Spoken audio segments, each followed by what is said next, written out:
So this week, the House Select Committee investigating the January 6th Capitol riot, of course, as we all know, and we talked about earlier this week, they sent a letter. Kevin McCarthy said, "Hey, Kevin, we want you to come down, have a conversation with us, talk to us a little bit about what you know and what you've said." Well, McCarthy says, "Nope, I'm not going to do that."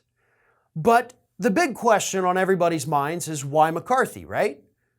Well, as the week ticked on, a little bit more information came out, and we kind of got a clearer picture of why McCarthy. And the answer that we have come to at this point is that McCarthy himself might actually be a piece of evidence against Donald Trump. And we can basically come to that conclusion based on what the committee said in their letter to Kevin McCarthy. It said, your view of Trump's role in the insurrection, quote, shifted over time, eventually becoming much more favorable to the former president. Soon after January 6, McCarthy blamed Trump for his tardy response to the attack on the Capitol and even suggested a historic censure of Trump. That's according to the Washington Post.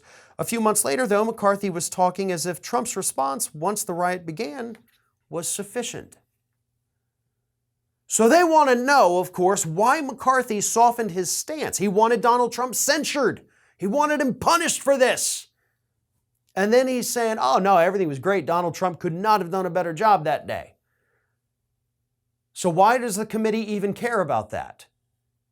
Well, because that could be evidence of witness tampering. That is pretty much the consensus right now, that that's what the committee is trying to look into. And of course, McCarthy himself is the evidence. What did Donald Trump say to you? How many conversations have you had with him?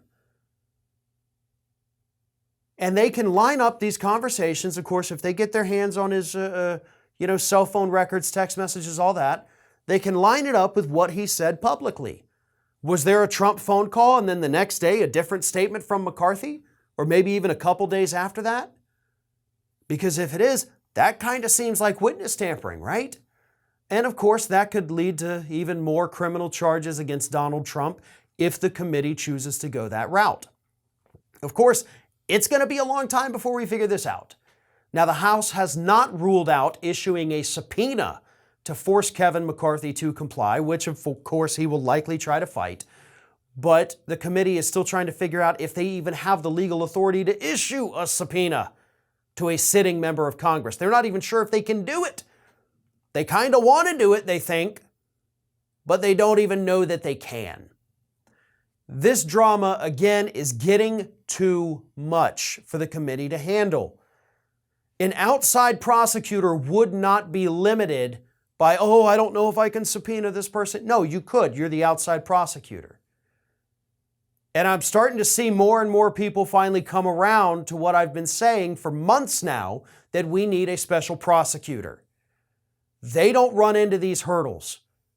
They pretty much have free rein to subpoena any individual they think may be involved. And that, at this point, is what is sorely needed, because the committee is very quickly running into a wall with what they're legally allowed to do.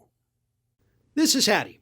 Hattie wants to know why you have not subscribed to our channel. You obviously like our videos, so do us a favor and subscribe.